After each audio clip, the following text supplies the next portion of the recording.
We never went away. Okay, okay, we were on camera the whole time. Yeah, Okay. it's all right. The 8 Wow, listeners, yeah. the first Fitness Junkeez panel. I like it. And we have a special guest. Yeah, what am I doing here? I don't belong. I'm like the one that doesn't belong.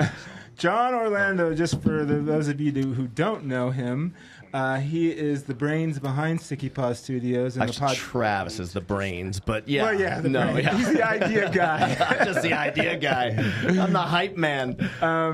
We've been friends for over 30 years, and we've been in businesses in L.A. and now here.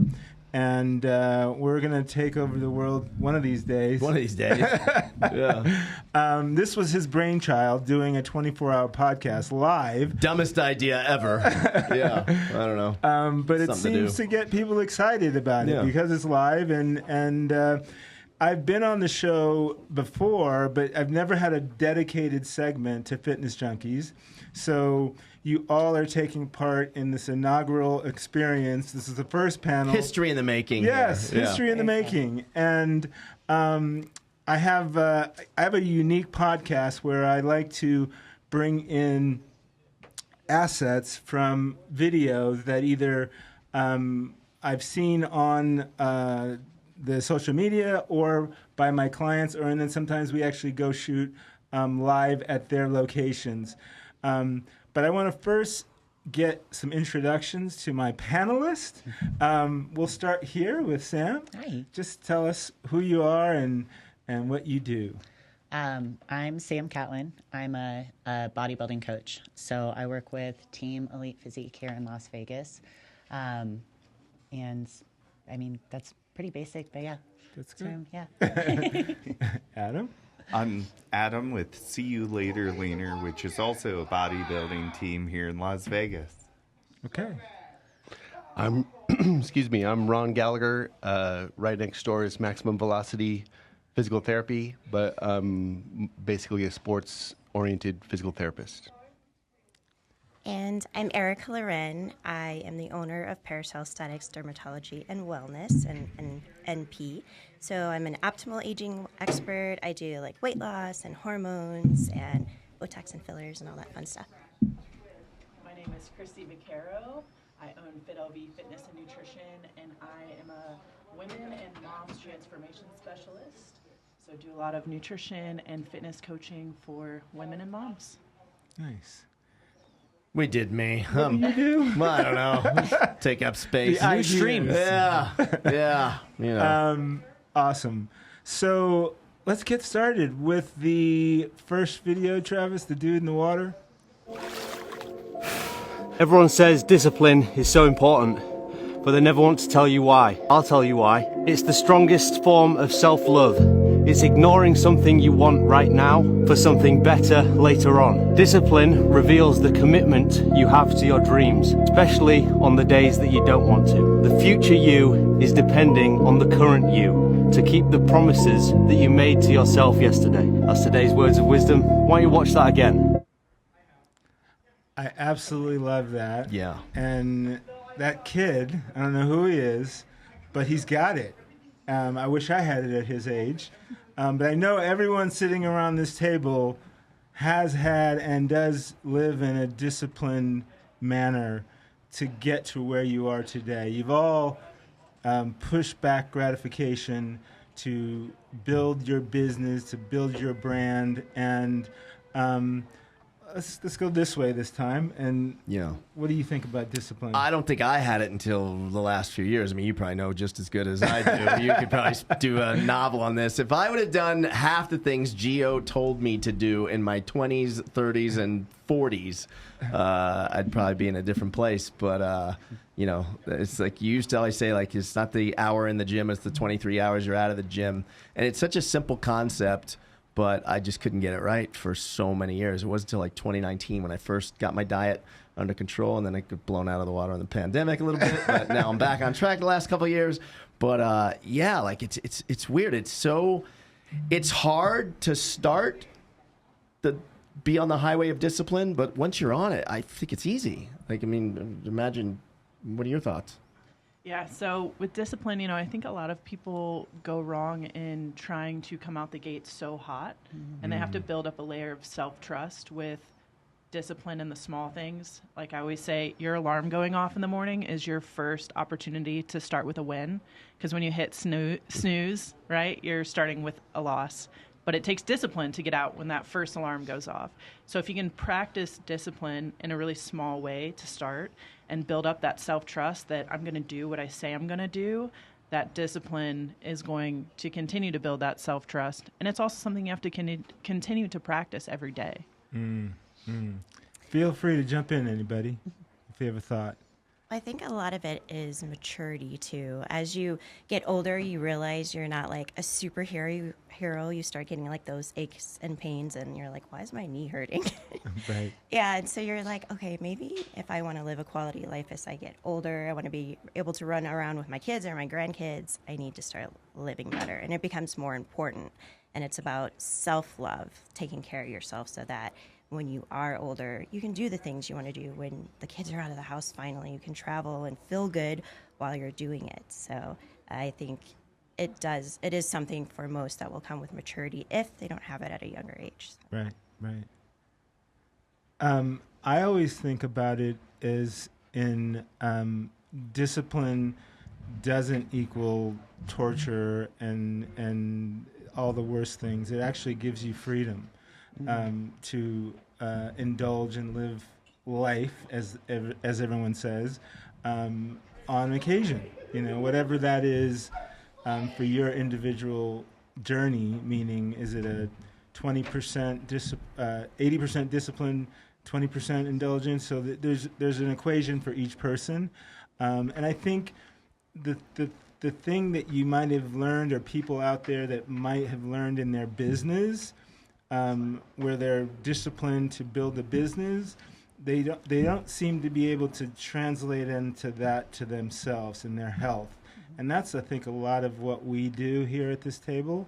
Even you, Ron, as far as I've been your patient, and you've told me to do certain things, and I decide, maybe I don't need to do that many reps, or I don't need maybe to do it 3 times a day. I only need to do it 1 time a day, and I'm not getting better at the pace that you've told me I could. Right. Yeah. It's interesting how, like you said, you can like for the business, as an entrepreneur. And as a clinician, I see various stages of in and out of discipline. So it's like always a mixed bag. Right. Anybody else on discipline? I wanted to just kind of go over, because Erica's talking about what we do as like parents, and I think that's a really important aspect, because with kids, when we are practicing that discipline, your kids see it, so they pick up on these healthy habits and being active, and that translates, generationally. It has like this ripple effect that I think is huge. Yeah. That's a perfect transition to Travis. I'm going to take us out of order. All right. Can you get to Christy's video? Yes, I think it's right here. Okay.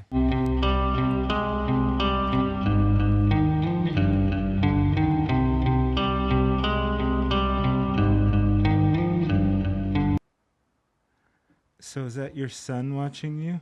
Yeah, it's my 7-year-old.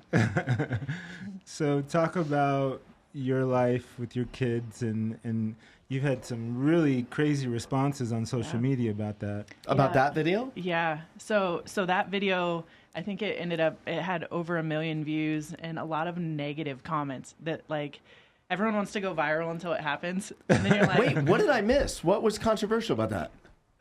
My thoughts exactly. Wait, can you just play that again one more time? That's your son right there? That's my son. That's you doing push-ups? Yes.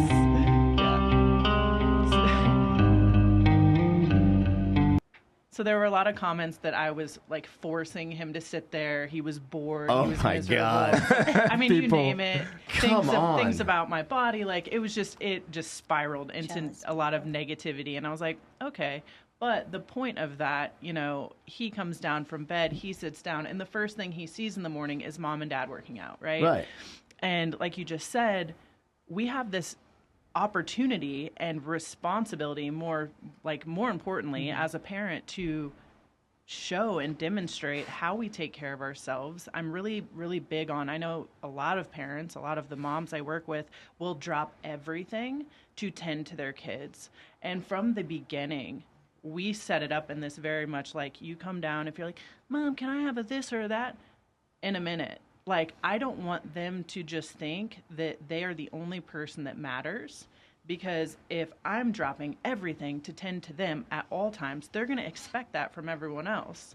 And then they're going to end up doing that for other people. I want them to know that, like, yes, I'm your mom, and that's my most important job, but I also have an identity outside of motherhood, and I need to take care of me and make sure that I am, tip-top shape mentally, physically, emotionally, so then I can say, okay, I'm good. What do you need now? And now I can give you my full presence. So when you have that video and it goes viral like that and you've got haters in the comments, are you responding to the haters or what do you do? So to a degree, algorithm and engagement purposes, yes. But if it starts to emotionally affect me in a negative way, that's when I pull away. I'm very self-aware with, some of it's funny to me and I'll play the game a little bit. But if it starts to wear on me, or if I feel a feeling of defensiveness, I step back and I go, why is this making me feel defensive? And then I'll readdress it. I can't, I'm still in shock that video caused a problem, but I shouldn't be in shock because puppy videos can make people go crazy too. It's the strangest thing, right? It's what is that? I don't know. I think people are bored and miserable and they want to just voice their opinions from whatever. With no consequences. Baggage. Yeah, right. I mean, I think they just sit behind it and what in the world would somebody rip on that for? Right. It's Can't crazy. Even believe it. Ron deals with a lot of hate on social media because Ron's I hate calling him a physical therapist. He's so not. So I mean, the long story short, Gio's had some neat issues and stuff that Ron helped him with. I had horrible tendonitis in my elbow for almost 3 years. I went to 3 or 4 different physical therapists. I hated the word physical therapist. And Gio was like, go next door and see Ron. And I was like, I don't want to go do that. And so finally, it got so bad, I scheduled surgery with a doctor. And then the doctor was like, well, I can't schedule the surgery unless you go to physical therapy. Go to my guy. So I go literally across the hall in this medical building to his guy. I walked out after 15 minutes. I was like, you're just like all the others. I'm done. So finally I go to Ron. And Ron, downloads all the, so what's going on? So I give him my whole story. And he says, yeah, I could probably fix that in 3 to 4 weeks. And inside, I'm like, is this guy out of his fucking mind? I just told him it's almost 3 years. I can't curl more than 25 pounds without pain. I can't even, for whatever reason, I can't even click the seat belt. It's just the right angle that just triggers this up here. And I'm like, Gio sent me this nut job that's telling me 3 or 4 weeks?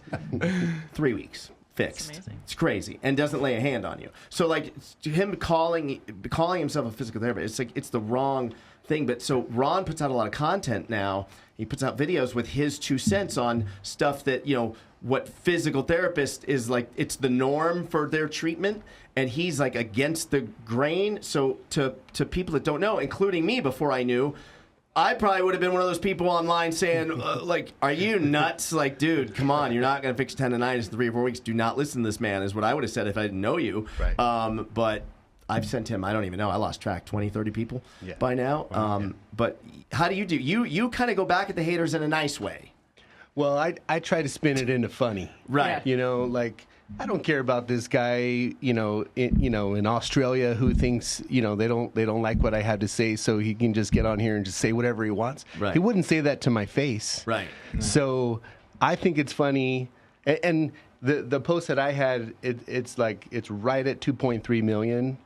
And probably 4,000 of them are telling me how fat I am, and it's so funny to listen to how clever they came up with telling me I'm fat, and so after a while I'm just laughing at these people, It's the post is about inflammation, right? It's not even about it's not really even a fitness post, right? So I just found it entertaining that these people could just get on here and say, well, I can't hear you over your man boobs. I'm just like, what? Which, by the way, shout out to you. How much weight have you lost in the last 6 months? 40. Wow, good for you. Congratulations. Thanks, Gio. Yeah. But anyway, it's just funny that they can just make whatever comment they want, and there's no consequences for any of it. So I'm like, so I made it a point to comment on all of those with something like, you realize this is a post about inflammation, right? Right. Like, just make, try to spin it. Yeah. And then, like you said, it boosts the engagement. Mm-hmm. So if you're going to post and you're going to be shitty, like, let's try to turn it into engagement. Like, I don't care what this person says. Yeah. I want to hear a little bit more from the mothers in the room, these two young ladies here. What's your experience with teaching your kids by your actions? Well, generally, I would say we live in the most obese nation in the world. And when I was doing my master's program, we actually did a little study on obesity in children. Is it that nature versus nurture sort of thing? And it's a little bit of both. But children develop their eating habits by the age of 5. That's in the research. So when you think about that, and I thought about it as a mom, I was like, wow, they are watching. You want to give your kids all the sweet stuff because you want to spoil them. You're like, oh, here's candy, great. Right. But they're really watching and learning, and it's set by such a young age. So it's like, okay, let me make sure I have like protein and vegetables and a little bit of carbs. And, I'm going to the gym, mom's going to run a marathon or this or that, like showing them those things. And now their dad is total opposite. Like, he eats junk. It was like Buffalo Wild Wings. We were in Ohio, and like McDonald's all the time, and I'd be cooking these elaborate meals. So it was a fight a little bit, but now they're mostly, I'd say, leaning towards what I eat, and they want the healthy stuff. They want me to cook at night. They don't want to eat out. But I think it's definitely very important to show your kids that, and the exercise, so that your kids learn when they're younger. Right. So I think that was great she did that video. Yeah. What do you think? Well, mine is grown now. She's 20, but I got into fitness and specifically bodybuilding. She was a little bit older. I think she was about 9 when I started getting into it. But she did pick up on those habits really quickly, like me eating healthier, prioritizing proteins. She used to, even at 9 or 10, she'd come work out with me in the garage. And now she's actually a competitor. Oh, no way. Yeah. Cool. She competed a couple of weeks ago at the Jay Cutler Classic here. Wow. Yeah. How'd she do? She won her class, which is awesome. Nice. But the lifestyle definitely carried over, and she had her phase as a teenager where she was like, oh, I don't ever want to do fitness. It's just something my mom is into. And I was like, as long as we're active. She played sports in high school, so some of it kind of translated, but she did end up 17, really dove headfirst into weightlifting, nutrition, and a lot of the things that I was into. Wow. Mm-hmm. Wow. That's so interesting. And, I don't have any kids, but I get it more than anything that, the studies show that genetics do play a role, but you can turn off and turn on genetics. Mm-hmm. So if you can teach them these lifestyle behaviors at a young age, there's a choice. You can teach them these behaviors, or you can teach them these behaviors. I think that we all agree that the healthier lifestyle behaviors will help them in all areas of their life, opposed to indulging in all the crap that we have in this society. Mm-hmm. So I think it's really important. Really passionate, especially with single moms doing it, because they're so stressed, but by paying the bills, having their careers, building their life, and then having to, like you said, keep their individuality. Like, I am a person too, I need stuff too, and then know that you have to raise your kids. So it's so important in what you guys do. And I think I'm really excited to have you three on the panel because you're doing the right thing. I don't know which one we're going to play next, but Travis, hit the next video. The problem with cold plunge, it lowers stress capacity, which means every time you approach the cold, your body's inflammatory process gets worse and worse. It does help with inflammatory markers. It does help with recovery. The part that they don't understand, the more you use the cold, the more you need the cold. The more you need the cold, the less you recover. It teaches you to over-recover, takes away from your body's ability to heal itself. People actually get injured easier because the stress capacity capacity of the tissue is less, the inflammatory system doesn't have to work quite as hard. So is this the video that got That caused all kinds of problems. That's I the remember. man boobs. Okay. So very controversial. It's a hot topic out in our space. Cold plunge, no cold plunge, and talk a little bit more about that idea that you're talking about, the body's own system on healing, and how the cold plunge diminishes your body's ability to heal. So I definitely don't want to say that cold doesn't have a good effect, because the acute effects of cold is good. Okay. Anti-inflammatory, the brown fat, all that. I'm gonna give all that away. That's all good. What I'm saying is, the more times you do it, your body develops a tolerance. So the more you use it, the more you need it, and the more you need it, the less healing over time actually happens. So there is a diminishing effect over time, and that's the part that people don't understand. They think that it's just an open-ended benefit that never goes away, but it actually does go away. Is there a way to get both of those benefits? I would say that the least amount of times you use it, the more it's going to stay beneficial. How do you feel about the 7 minutes of cold? Is it 7 minutes of cold or 11 minutes of cold exposure per week? So there's probably something to that threshold, right? Everybody has a different threshold, which is part of the problem as well. But what I'm saying is, I got to learn about a whole bunch of people who love cold in that post. I love cold. And one of them is this guy named Wim Hof. Mm-hmm. And Wim Hof, he's big time. Yeah, Wim Hof is talking about how if you do these three things, you're going to have a really long, healthy life. Well, the way that he's using cold in those three things is probably never going to be a problem, because these people are just doing yoga.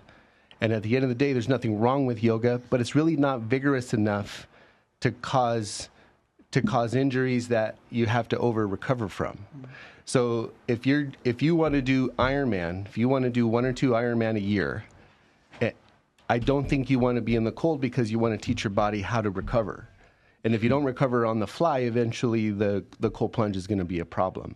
So the more vigorous you train, even like professional athletes or elite age group type athletes, the more they train, the less they want something else doing the inflammatory help for them. They want to teach their body to recover. The yoga folks like Wim Hof is prescribing, they're never going to work hard enough for it to eventually become a problem. So it's also individualized for that. So, that many minutes, I think it depends on how you train. Games,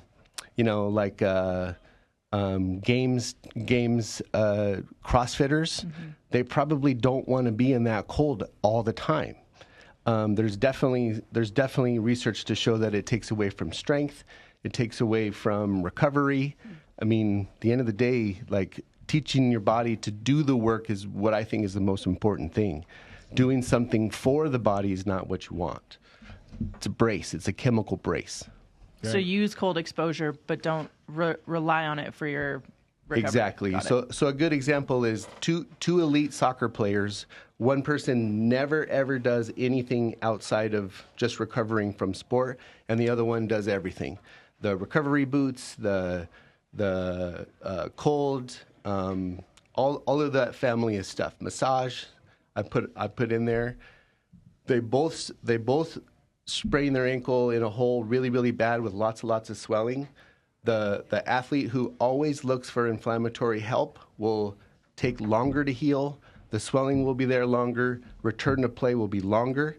And the person who never does anything, who puts cold on, will shuttle the swelling soon, get back to playing earlier, because they don't overutilize their body's tolerance. Right. And so they'll respond much, much faster to the cold and get back sooner. So which athlete do you want to be? Right. Do you feel the same way about peptide therapy, like BPC 157? I feel like those are so new that we don't really actually know too much about them. But We have an expert sitting over here. Yeah, What do I you don't think? I don't really have I don't have any handle on that. I feel like that's relatively new. Yeah. A lot of them are newer, so we're definitely going to see over, decades how the bodies respond after being on them a long period of time. But a lot of things that they're stimulating are also naturally in the body. We're just bringing them back up. And I think our bodies are more deprived of some of these factors, amino acids and peptides, just because, again, eating, lifestyle, environmental toxins that we're exposed to are kind of breaking our bodies down more. So we're replacing what we don't have anymore. So right now, they're like really beneficial for a lot of people, although a lot of them have, kind of been slightly banned. There's only a few available prescription-wise because they're still very experimental. So. Right. I'd say that I'm automatically skeptical anytime we're going to try to do something for the body. I just wholeheartedly believe in the body's ability to adapt. And if something is too good to be true, it probably is. Adam, you have a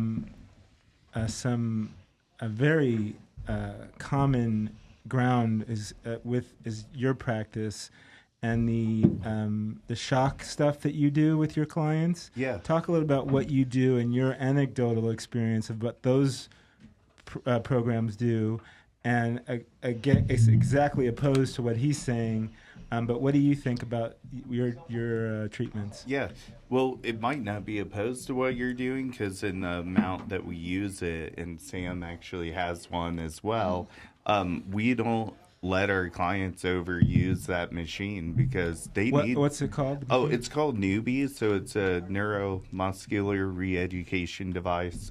You can achieve hypertrophy, so it actually sends DC current into the muscle tissue versus alternating like a lot of TENS units do. So we use this for muscle hypertrophy. So with our bikini competitors, glutes, shoulders, men, we do a lot of chest with it. But if they're not training optimally, we can't just hook them up to the newbie and expect them to train well on their other muscle groups. So I usually make my clients do some non-newbie sessions with me to make sure that they know how to target those muscle groups without the machine as well. But you experience anecdotally, not necessarily scientifically, improvements on muscle groups using that. Yeah, and they're actually starting to come out with more studies that are showing, more hypertrophy with the newbie too. Because originally it was a physical therapy machine, and now they're, getting into the bodybuilding scene a little bit more. Right. Mm-hmm. What do you say over there, Mr. Physical Therapist? Well, if you're using it as icing on the cake kind of a thing, I mean, that I kind of get, right? I mean, as athletes, you want to feel like you're doing everything you can possibly do to be prepared. So is it ever going to hurt you? I would say absolutely not. There's really not any risk to it per se. But, and like you said, it can be the primary mode of getting somebody in shape for the show. But at the end of the day, the reason why I don't use it in my practice is because I don't believe it does what they say that it does. I mean, there is a activation that happens because there's electricity present, but I don't think it actually leads to hypertrophy as much. But I'm also not really in a hypertrophy space as much as these guys. Right, your functional strength. Right, it's more functional. So like a foot drop that needs more muscle tone to lift the person's foot, it will literally never do that. It will literally never get that person to do that. It has to be progressively overloaded, and it has to be trained that way. So the machine itself won't do that. Physical therapy clinics across the country are using it to say that they gave this person everything they got. But in the back of our minds, we're like, there's no real research to support that this is actually doing that. So it's not bad for you, but at the same time, I'm not sure how much it's actually doing. Well, John, I think, sorry to disappoint you. I thought you were thinking that was your machine that you wanted to get on, right? Right, yeah. Yeah, totally. I really wanted to bring that up because I knew, in the bodybuilding world and in the functional training world, or athlete performance world, there's different things that work and there's different things that you're focusing on. Sometimes people don't understand that you're trying to improve functional strength and they're trying to improve Aesthetics. Aesthetics, yeah. And that's two different spaces. For sure. Yeah. For sure. That's funny you said that. So the other night, Vanessa was watching some videos of some girl doing different butt exercises, and I couldn't remember everything. You guys had that. Remember the podcast that got lost, unfortunately, because you guys covered it so well. Yeah. And I don't think we did in the do-over. But she was saying, like, you know, there's exercises that are going to make it look good, but Ron is going to focus more on just performance and strength, right? And there is two different things, or there isn't, or like, Well, what do you say? I mean, there's some carryover, right? So, you know, Vanessa said she wants to sprint 100 meters as fast as possible. You know, she's going to need big, strong glutes. I mean, there's a reason why Olympic sprinters have, you know, a giant ass. Right. I mean, Right. they sprint so hard and so much that the glutes respond to that stress. Can I mimic that in the gym? I mean, you guys probably know better than me at that. But, you know, how many hip bridges can this person do? How heavy a hip bridge can this person do before it looks like that ass? Right. You know? I don't know. I mean, that's probably more for you guys. But at the end of the day, if I want her to sprint faster, that's definitely an exercise that I would choose as heavy as I can get her to go, to try to give her a mechanical advantage to push that hard. So I think there's a little bit of carryover, but I'm trying to help her function at the top of her potential. I have found in my own personal fitness journey, I've always been a performance-based athlete. Like, performance comes first for me, powerlifting, CrossFit, jiu-jitsu now. And but I also care about my physique. Right. But I've achieved my physique by focusing on performance and nutrition. And then it has always given me the physique that I want. Right. I think there's something to that. And you I think that's competed really as well, solid. right? In powerlifting, and I compete in jiu-jitsu now. Did you do a contest as well at bodybuilding? No. No, okay, Never. I thought you did. There's a push-up challenge going on in Studio C right now.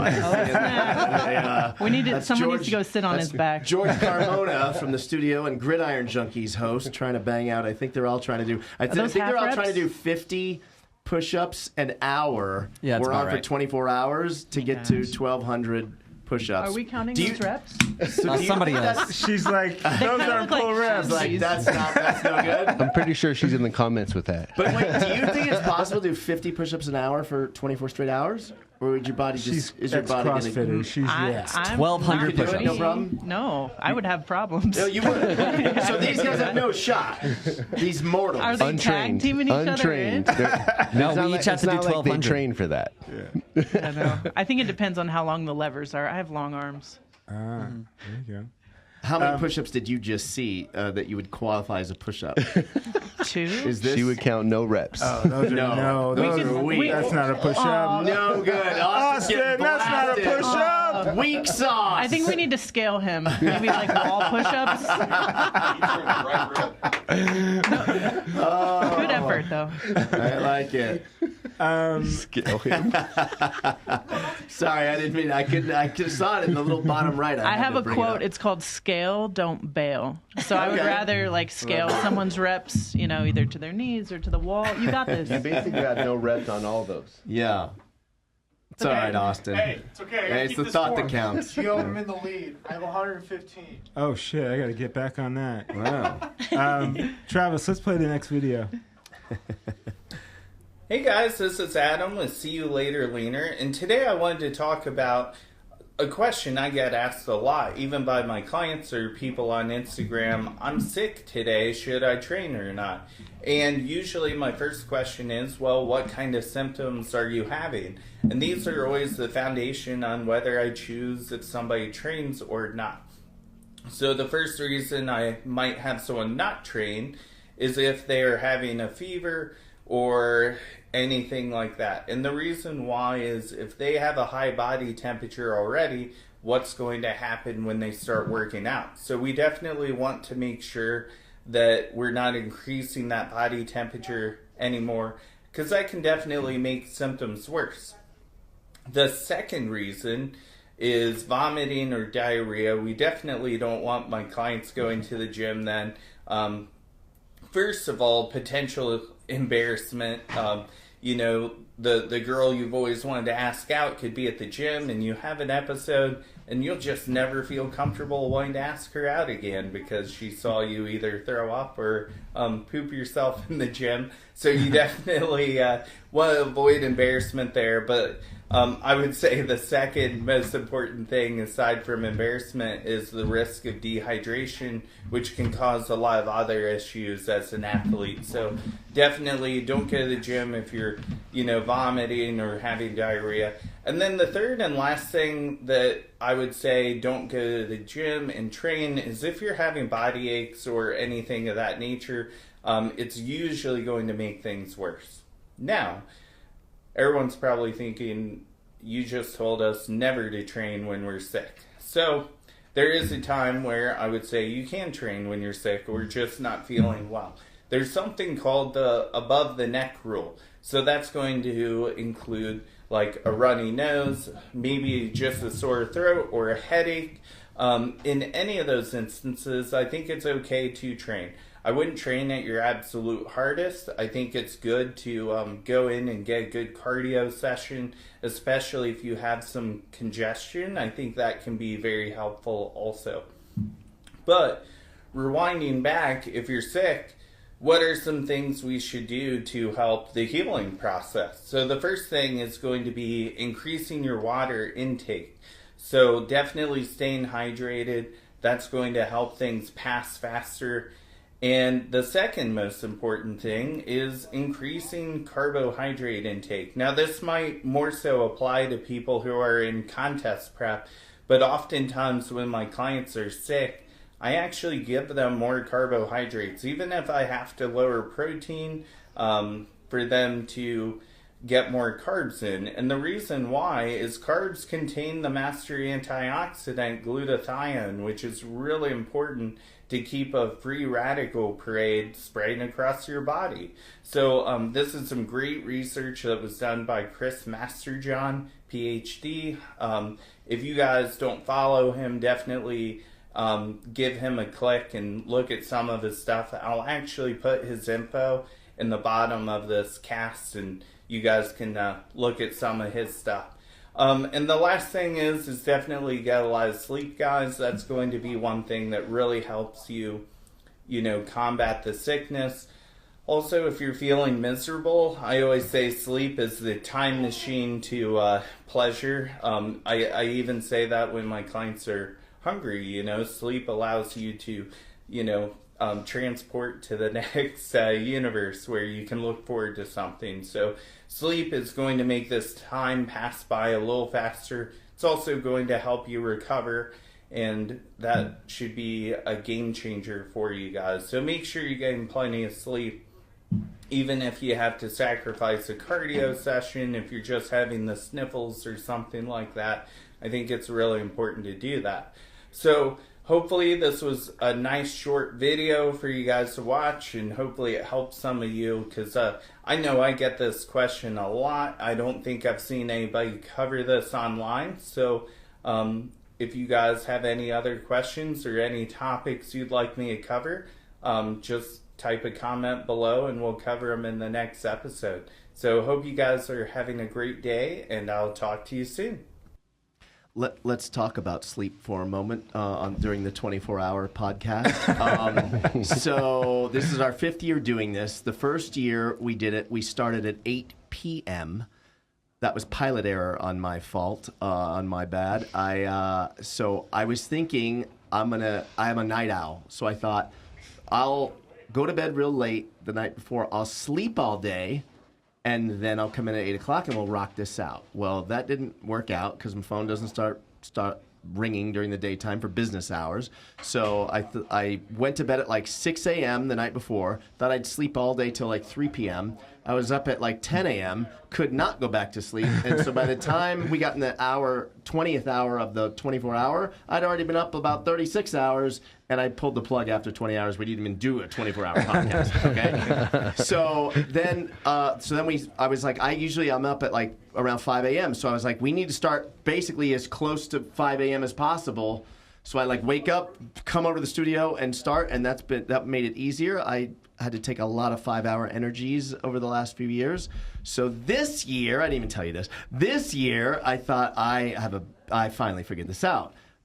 We start Friday morning 5 a.m. We end Saturday morning 5 a.m. So I thought, okay, Wednesday night, don't go to bed. Stay up all night Wednesday night, okay? So now come 8 p.m. last night, Thursday night, I will be exhausted because I didn't go to bed the night before. I'll go to bed at 8. I'll wake up at 4 or 4:30. I'll bring my little ass over here, and we'll be good to go. So last night I got into bed at 9 p.m. after not sleeping the night before, maybe an hour I slept the night before. Get into bed at 9 p.m., could not sleep. Was still a little, you're booking a lot of guests and stuff, so I'm nervous people are going to cancel. And last year I overbooked it, so you were a party of that misery. I had everything stacked on top. People were waiting like an hour to come on. It was just so this year I made it really lean, like hoping no one everyone doesn't cancel. And then I started freaking out last night. I was like, I'm definitely going to get cancellations. What am I doing? We're going to have no guests. Like, what am I doing? So I start trying to book last minute guests. Long story short, or long story longer, I went to bed at midnight last night and woke up at 3:20 this morning. I was supposed to be up at 4. Woke up at 3:20 this morning, and I was like, if I go back to bed, I may not be there at 5. Fuck it. I'm staying up. So you're talking about sleep made me just... So you have 4 hours of sleep. I'm working off 3.5 right now. He needed to confess that. Yeah. So if any of you have an Adderall prescription, I'm going to need to talk to you off camera. Is there a peptide for that? I don't know. Yeah. Wow. Any thoughts on that? Well, you're probably more prone to being sick if you're not rested and recovered. I think we've all experienced that where we push ourselves too hard, we're up too late, travel a lot, don't sleep on the plane. If you're as lucky as I am, I sleep on the plane all the time. But, you do have more of a chance of your immune system just being suppressed at that time and not recovering from things that you catch. So let's go around the table. Do you work out when you're sick? It depends. I honestly, I really don't get that sick. Okay. I don't really get sick. I used to, but I'm very confident in where I'm at in my fitness journey now that I just rest. Like, I'm not prepping for anything crazy. Like, I just rest when I need to, but I don't get that sick very often. So when I do, I'm resting. Okay. Yeah. Only if it's like a head cold, I don't have fever, kind of like he was saying, or anything serious, then yeah. Okay. So I liked a lot of the advice he gave. I would say that the difference between overtraining and overreaching is one of the first ways people are going to know is they don't sleep when they're overtraining. So if you're overtraining, you won't sleep, and then the next thing will be that you're sick. So that's really good advice. And I do like the neck up. I think neck up you should train, and neck down you should not train.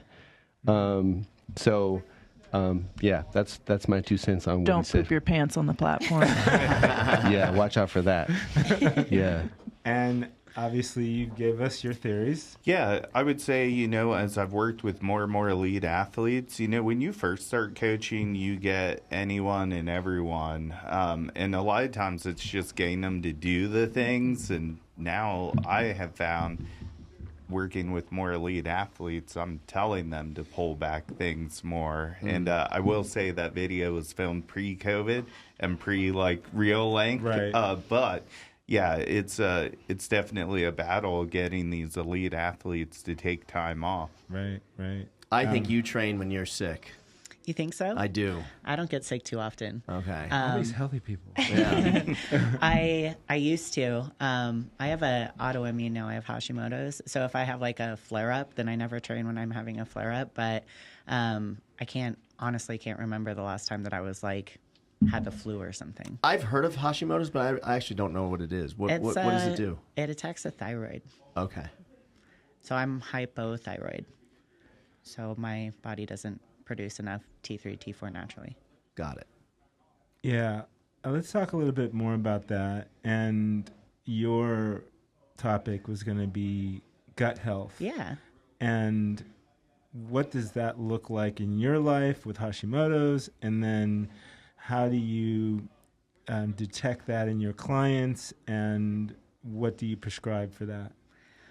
Well, it's such a broad topic, I think, but for general health, gut health looks like, or poor gut health looks like, it can be thyroid issues, it can be autoimmune issues, it can be digestive bloat or like mood disorders, chronic fatigue. Like all of those things are very assimilated with gut health and very rarely addressed because American culture is so we are so reliant on processed foods and packaged foods and like the instant gratification of I need food now instead of, going to Whole Foods and things that are better for our bodies. But in regulating that, it is, I think, different for like general population transformation than elite athletes. It's a little bit different. So for most people, like general population, it's as simple as like stop eating so many things that come out of a bag, eat less processed food, do the 80-20 rule where you're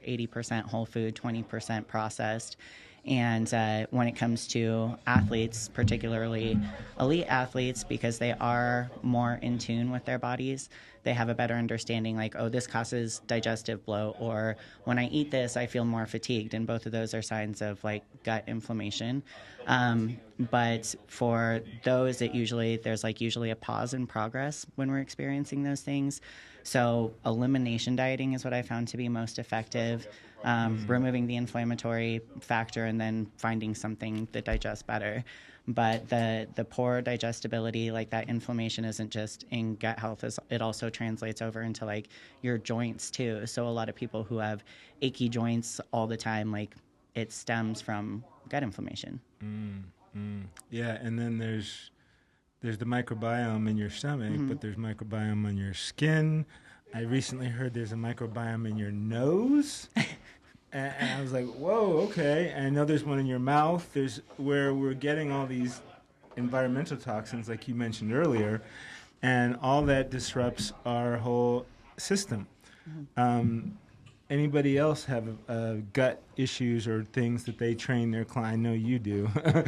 I agree with the elimination. Like I work with the general population. I know they work with bodybuilders, but even with my clients, if I see a stall in progress, like in their photos, and I see that they're hitting their macros, they're doing their workouts, but their photos just really aren't changing, I'll address the bloat and the inflammation, and I'll say, hey, take a look at their MyFitnessPal logs, and I noticed you're having some processed carbs every single day. Like for the next 2 weeks, we're going to eliminate gluten and see what happens. Take a look at the photos. Like I just saved you a $400 food allergy testing by just doing a simple elimination for a few weeks. Right. Holy crap, like you just dropped, 8 pounds of inflammation in 2 weeks because your body is not angry anymore. So now we know we're not going to eat gluten anymore. Or if I'm going out to pizza with my family, know what the consequence is going to be. And now you can make an informed decision instead of living in this, I don't know what's going on in my body.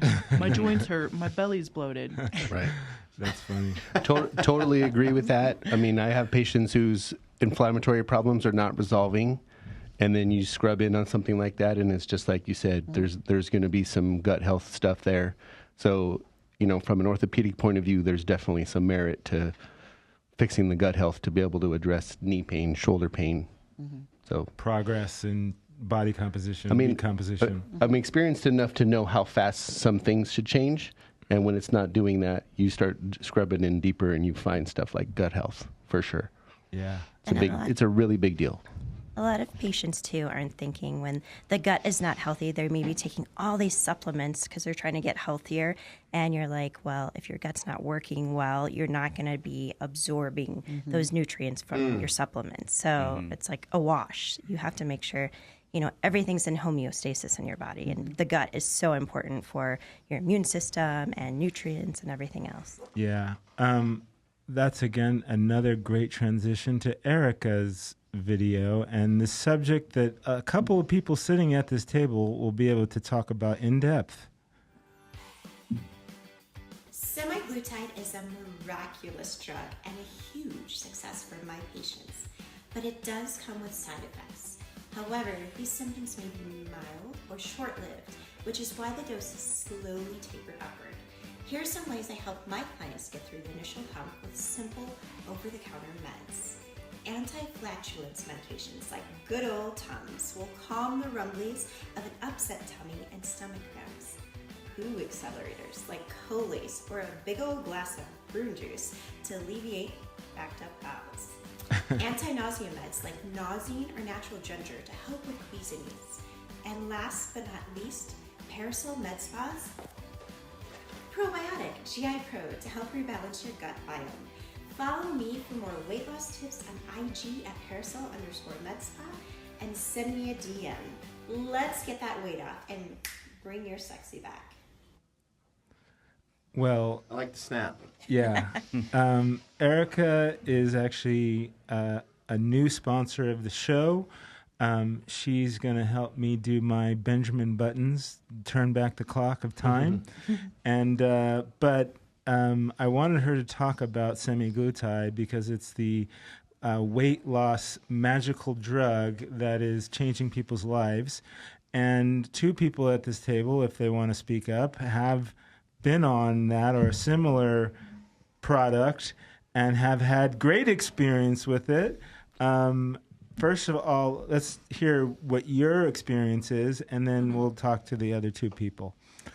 So I do think it is a miraculous drug. It's newer. Yes, there are some possible side effects, but I don't think it outweighs the obesity of being on it. There are a lot of patients who have come to me who have had already gastric bypass, gastric sleeve. And you actually, when that first came out, everyone thought, oh my God, this is the way to go for obese people. And they end up gaining the weight back over time. So I have those patients on semaglutide to lose the weight. It's rather easy. You technically wouldn't even have to exercise or diet on it and still lose weight. So it's easy for people who are like very busy. And I think most people do pretty well on it. But long term, yes, I definitely encourage my patients to be on like diet, exercise, like lower carbs, things like that, lots of protein, nutrients to keep the weight off. That's the battle at the end of everything. But I think it's a great drug to be on, and I've seen a lot of success with it. So I'm so curious to know what you two think. You guys find She's biting her tongue. Wait. Your tongue is bleeding right now. Your tongue is Before bleeding. you hear, let's hear your story. Yeah, well, I mean, so I've been working with Gary Brecka, which is the guy that I don't know if I had Dana White on the podcast a couple years ago. Dana lost like 50 pounds. I go to every fight every week, so I watched Dana like shred down. I know Dana like 10 years, so I watched him like shred down over a summer. And I was like, "What the fuck are you doing?" So he came on the podcast. I was like, "Forget the fights. What are you doing that you look like this?" He was literally sitting in this chair, and he says, "Well, I met this guy Gary Brecka through a friend. He did my blood work and my DNA, and he calls me and he says, I need to see you." He flies in from Miami. He's like, so Gary's spent, do you know who Gary Brecka is? Have you heard of him? Mm-hmm. Okay, so human biologist, not a doctor, but for 20 years he made a living literally predicting mortality for insurance companies. If the CEO of Hertz Rent-A-Car wants a $30 million life insurance policy, Hertz wants to know how long has this guy got to live. So Gary would look at your blood work, your DNA results, 5 years of medical records, and he would make an assessment. And apparently he's pretty good at it. So then he didn't like that was his life, like predicting death basically for insurance companies. So he was like, he'd look at blood results.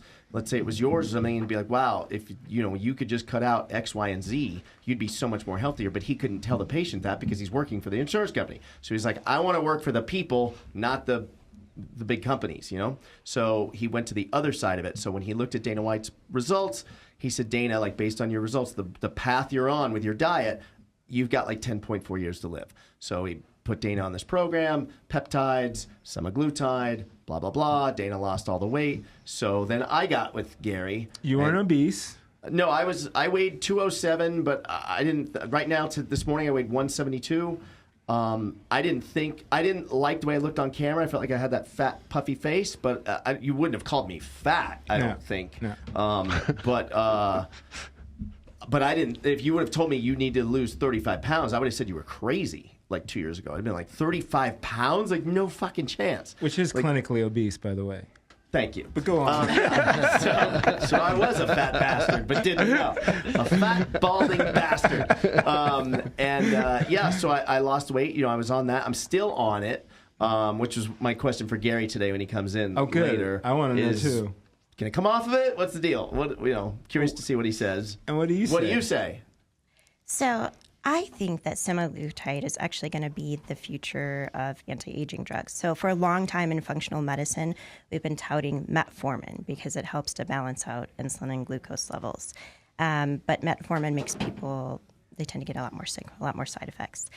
I think America right now, we're in a lot of insulin resistance over time of the way we eat, being like young going into adulthood.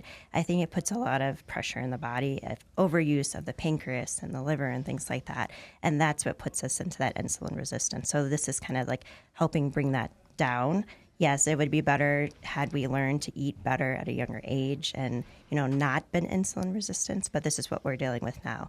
And being on semaglutide, I think, is much better than the side effects of obesity. Like, you have to weigh what your benefit and risk ratio is. And for a lot of these people, they have diabetes, high cholesterol, high blood pressure, like they're really sick. And if this is something that the benefits are much better, I'm like, let's go for it. But let's teach you, better skills along the way as you're on it. And you might be able to get off eventually. Some people may be off and on. We're still watching because it's a new drug. But I try to do things afterwards that will help my patients. And sometimes I even connect them with like a fitness trainer and things like that. The tongues are bleeding. Go ahead. I have a lot of thoughts on Ozempic, but I can see the benefit in diabetics and the obese community for sure. But we were talking about earlier with peptides, because there's not a lot of long-term research done on them. And some of the research that they have found more recently is that because there's not a specific receptor that it binds to, it's not only deteriorating fat, it's also bone mass, muscle mass. It can be other mass as well, which to me, that seems more detrimental than beneficial. And I've had athletes that have asked to use it. And for athletes, I would say absolutely not. I don't think that, using that as an appetite suppressant so that you can get contest lean, I don't think that that's the answer for anything. But I do worry about it in the long term for people who are even using it for, like, I work with a couple of diabetics, or I work with a lot of transformations too, just because, especially women, if we're losing bone density already, like, we're already prone to that. And how is that going to translate into our later years? Your thoughts? So having been a coach for 14 years now, I've worked with a lot of obese clients, a lot of clients that have had weight loss surgery, and I have a lot of long-term success with my weight loss surgery clients because we're starting in their mind, right? We're starting what led to this weight gain. My newest coach on my team, she's lost 145 pounds. Wow. She had weight loss surgery, but she will attest to this, that it started in her mindset. She had to figure out what was leading to that weight gain. So to just, prescribe these injections without first doing the work on the mindset, doing the work with the nutrition, doing absolutely everything through exercise, like all the habits. We have to attack the habits first. I've had clients that have, taken Ozempic, and then they come and they hire me because they learn nothing. They lost some weight, but they gained it back. Like, the same thing can be said about that. They realized we don't know what the long-term effects are. We don't know, anything about nutrition, anything about exercise, better habits, discipline, like all the things that it's going to take. So I think it's a really big-ass Band-Aid that's going to come back and bite us in the ass down the road. Yeah. Okay. I think it's always building the habits first. Yeah. And Ron? Are you going to make me talk about it? Yes. Let's hear it. I don't want to talk about it, but I will. My personal experience with the whole thing is that I absolutely hate it. I was an Ironman triathlete. Was trying to be as lean as possible, and at that time I was 220, and then fast forward 8 years or whatever, and just got lost in my business and, trying to make this business grow, and totally lost my functional physical life. And when I tried to get it back, I hired Gio. How long did we train before, like, 7 I was just months? super, super frustrated. 7 to 9 months, something like Yeah, that? and not really making a whole lot of change for as hard as we were working and as much lifestyle change I was doing. And, as a former athlete and, like I've always been able to just do whatever I want to do, drop 20 pounds whenever I want, decided that I don't feel like training, so I'm going to gain it back or whatever. And then this time it just wasn't coming off. I think probably my biggest thing was the testosterone, because it was like 200. Yeah. So, it was really low. 48 years old and have 200 testosterone, like, you're not going to make a whole lot of functional physical changes that way. So I feel like that's what we were really fighting against. So I did take the Ozempic, but I took like maybe a month or two's worth of doses, and I have a whole bunch in my fridge, and I don't want to do it. I didn't want a cheater way to it. A cheater way. Yeah, that's kind of how I felt. That's kind of how I saw it. Okay. Would you pull a knife out of my back? There's a knife out of my back. It hurts. So I really focused on the behaviors, and really the nutrition change that I made is really what I would put on, how I got to be successful. But I do think that it also gave me a push that I really needed to flip the biomarkers to get on into a good place. And you had side effects, right? I feel like it does affect your ability to drop weight when you're off of it. I feel like there's something happening with that. But you had like side effects when you were taking, like nausea or like was that like initially? the first week, I was just sick all the time. And then what about you? Nothing. No side effects. No. Okay. Literally I nothing. can speak on that a little bit. Okay. So I have a male client who I did a semaglutide assisted weight loss with. He had fatty liver. He, had high blood sugar. It was the ability for him to not have the hunger distracting him from screwing up his diet with me. And, we did see they dropped the weight. He was down 60 pounds, no longer needs a CPAP. But, teaching him the eating habits through that was fantastic. His liver enzymes actually dropped. But we did find his digestion has slowed a lot since he has been off of it. There is a little bit of studies showing that you can develop permanent GI slowdown, actually complete shutdown. There's been about 20 deaths, but I will say 20 with the amount of people who are probably on it isn't that bad, but any death is kind of too many. However, because I want to support your practice, I will say I support the Botox part. I like the way that you promote it, because weight is, definitely going to be something that, puts people in their grave. Right. So when we see males like pushing 300-pound bodybuilders, like, it's all muscle, it must be healthy, right? Like, how hard is their heart working to support that, And we're seeing it in the transgender communities that they're, somebody who's biologically 120-pound female that gets up to 170 pounds is, relatively a subpar male at that point, and they're not seeing the side effects of the androgens like somebody who is biologically a male and then getting up to 300 pounds. So I think for the assist, I think you're right. Like, you have to wonder, like, I think super fit people like you, like, if you have the discipline to diet, go ahead and do it that way, because I think you can. But I think some people do need that jump start and maybe that little bit of a break, almost like getting a loan from a bank when you're broke. Like, you know what, let's get you on track, because you honestly might die if you keep going. Yeah, I probably needed the jump start. I mean, I think that's fair, but I think I'd be fine if I was off of it. Well, not if you keep your habits. Your I'm McGriddle this Let me morning. see your MyFitnessPal logs. and then we'll talk. Yeah. Well, some of my patients are so already depressed the way they look. Like one of my most successful patients came in and she lost probably like 30 pounds and looks amazing. She's a single mom going through a divorce. And she was talking to me and she's like, you know what? I have so much stress on my plate right now. And she's like, the last thing I want to worry about is what I look like and how I feel because I feel like crap. She's like, I just needed this to help me kind of get on board. And she's willing to do the work after and eat healthier and work out. She just needed a little boost. And it boosted her self-esteem and her confidence and her ability to really focus more like, okay, I lost this weight. I want to keep it off now. So it is that kind of like kickstart for people. I think we are going to see an uprise in SIBO, you know, with patients just because of the slowdown of the GI, if it is permanent with people.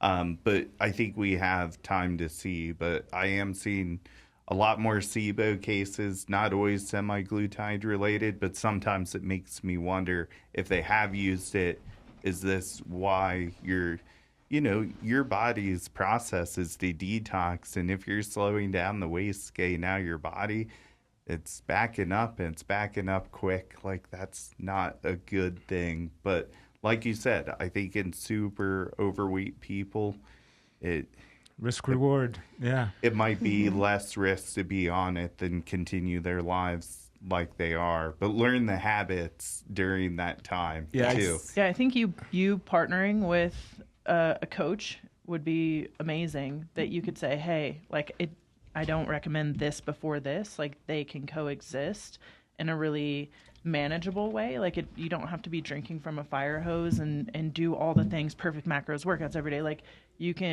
a good coach will drip those habits and things in. Like shameless, plug for myself. Well, they definitely need it for Yeah. long-term success. And I do tell them that. I give them a diet plan. We go over like exercise and all that stuff. And then I was referring them out to certain people for training. Because I want them to be successful and, look good like years from now. Right. Well, that's all the topics that we have. I like it. I could keep going, but I know we're quite a bit over. No, I don't think we are. I think I've got Spencer Corson coming in at 10. So Okay. whatever you All want. right. Keep going, whatever. So my opinion, Gio's logic on semaglutide, I was a fat bastard. I was over 300 pounds in 2012. It's hard to believe. Always worked out my whole life. I think the obstacles of getting in shape is the way to go. I don't believe in taking a shot to, I'll take shots for other things, like testosterone, but I don't believe the weight loss one is because of all the side effects. And I think the lifestyle, the mindset that you're talking about is the only way to do it over time. Mm-hmm. Because when you come off, you're just going to fall right back. Right. And then like everyone's saying, we don't know what the long-term effects are. Right. And because right now, like, I was real strict with the diet for the first probably 6 months. You were on point. On point. Like, I didn't deter anything. He brought, what did you bring to the movies? You brought beef jerky, cashews, a bag of chicken. Yeah, basically, not like popcorn, Dr. Pepper, Mountain Dew, Reese's Pieces all day long. You brought keto food too. Right? Yeah. Like, the whole point of the movie is popcorn for me. What are we doing? But I was real strict, and then once I got it like dialed in, and like I got down to saw abs, and I was like 175. And then I would cheat a little bit, like on a Super Bowl weekend or a big fight weekend, have some people over to the house to watch the fights and stuff, and have some pizza finally, whatever. And then I'd see like, oh my God, I gained 5 pounds over the weekend. And then once I understood like what your actions food-wise result to by Monday or even the next day, I I realized, like, okay, I know how to do this dance now, so I can cheat a little. Was it that, or was it Gary Brecka sliding in your DMs like, what are you doing? Well, that too, yeah. So I'd post like on Instagram, like, you know, the pizza, whatever, and Gary Brecka would be like, the fuck are you doing? A little DM, you know. Busted. Yeah, busted. So I had to block him, and then, no, for 10 minutes, post, and then unblock. You know, so now the question would be, so like in this last 3 months, I've definitely been way too liberal with it. You know, have like a Dr. Pepper. A lot of times, if I don't bring, I can't just drink water. Shout out to Ape Water, but I put the Mio in it, which, you know, I always say like that probably is going to give you cancer too. But I'm just focused on abs right now, so sugar-free, calorie-free was okay. We'll deal with cancer later. So now I guess the question is, if I did come off, so right now that the shot still probably helps me stay at a certain spot. Right. If I do go down Pizza Highway on a UFC fight weekend, where if I wasn't doing the shot, like the negative would probably be double or triple what it is, right? You still don't eat a lot of that crap when you do eat it. True. That's true too. You've always been a light eater. Yeah. But I think this even curbs your appetite more, even for the junk food. You crush that custard though, like it's. I do like Nielsen's custard. There is one pizza shop in town that you can eat in abundance and you'll still have abs. What's that? It's called Manitza's Pizza. It's my best friend. Are you being serious? Yeah. I mean, it depends on how much you eat. Okay. Because what's the? No, it's regular pizza, but she's a jiu-jitsu athlete with me, and she's also my best friend and a total What's it called? Manitza's Pizza. It's actually down the road. Really? Yeah, it's amazing. Oh, we should get it for lunch. So does she want to send a couple pizzas over for lunchtime? For some shout-outs? I will. I'll hit her up. So I'm cheating on IDK Pizza and Prince Street Pizza right now. You said you're friends with local. Dana White. Yeah, funny story. You know, he does his like Food Friday thing. Fucking Friday. So, which is today. One of my friend's former clients is the VP of Ops at UFC. Oh. So I hooked her up with Christina. Amber. Yeah, she's a great friend. Oh, okay. So I hooked her up with Amber. She sent pizzas over to UFC. She made a special keto pizza for Dana. And he ended up eating. She spent so much time like perfecting this pizza, like to make it keto pizza. She's like, Christy, I could never put this on the menu. It would be so expensive. She was texting me over trying to perfect this pizza. The next day was Fuck It Friday, and he was eating Pink Box donuts. She's like, he could have just eaten my regular pizza. He ate this garbage. He probably didn't even eat the keto pizza, but it was really, really funny. That's fun. I think he posted the keto pizza actually, if I remember. I think he did. This was maybe 6 or 9 months ago. Maybe, no, this was.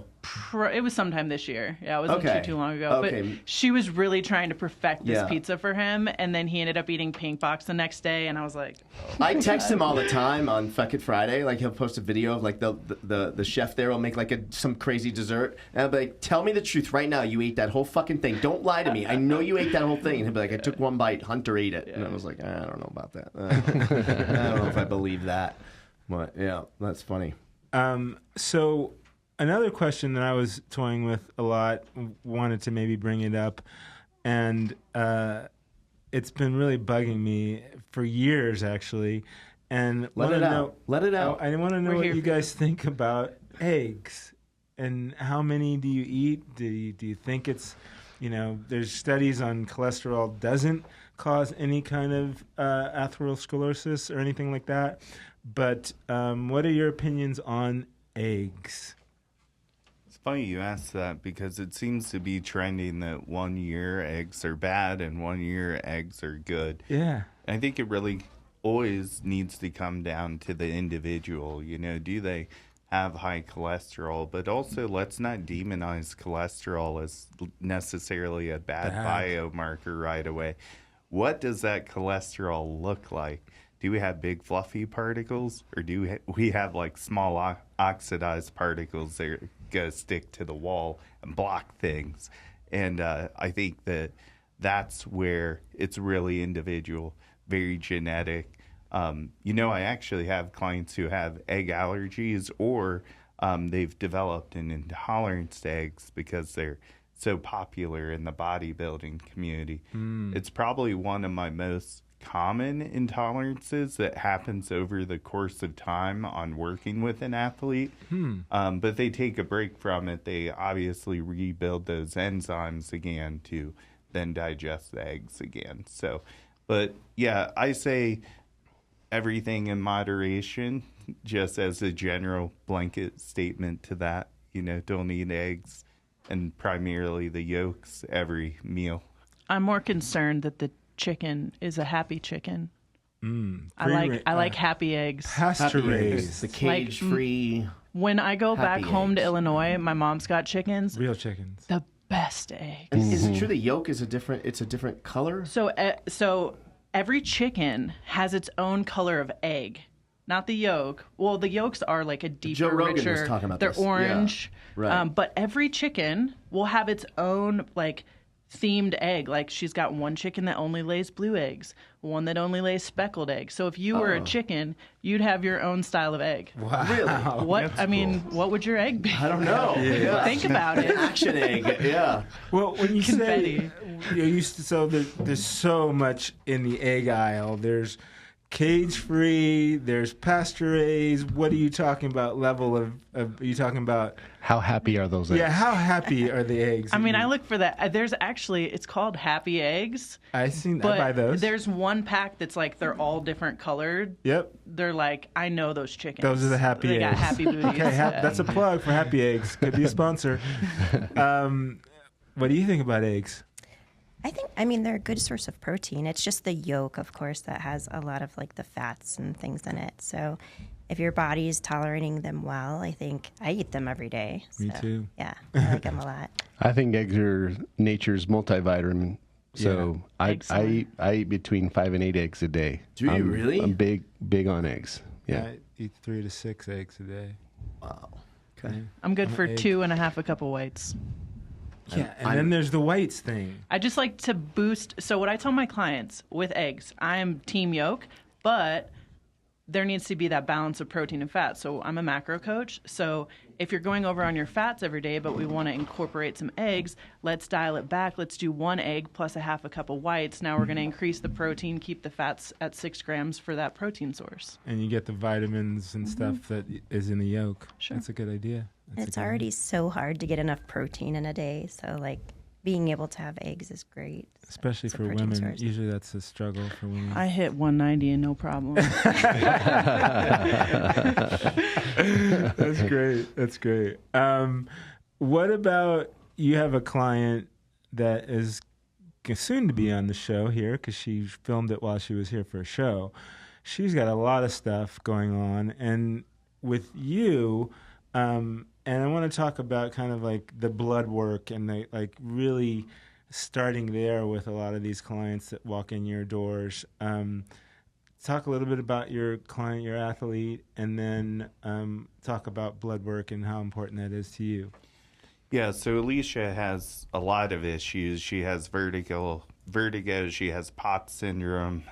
She has basically her joints are super flexible, so they like overstretch. But, you know, one of the biggest things with her is, you know, managing her medications and all of her symptoms that are involved in the medications. And then with her blood work, it's making sure that, you know, some of her markers aren't getting worse based on all the various medications that she's taking. And we've had to have her doctor change them. And this has all been on her doctor's end, obviously, but I'm well aware of it being her coach. But sometimes things just didn't mix well from a symptom scenario with her. She literally is a genetic freak. Like, she's a natural drug-free wellness Olympian, which wellness is like a very hyper-muscular division.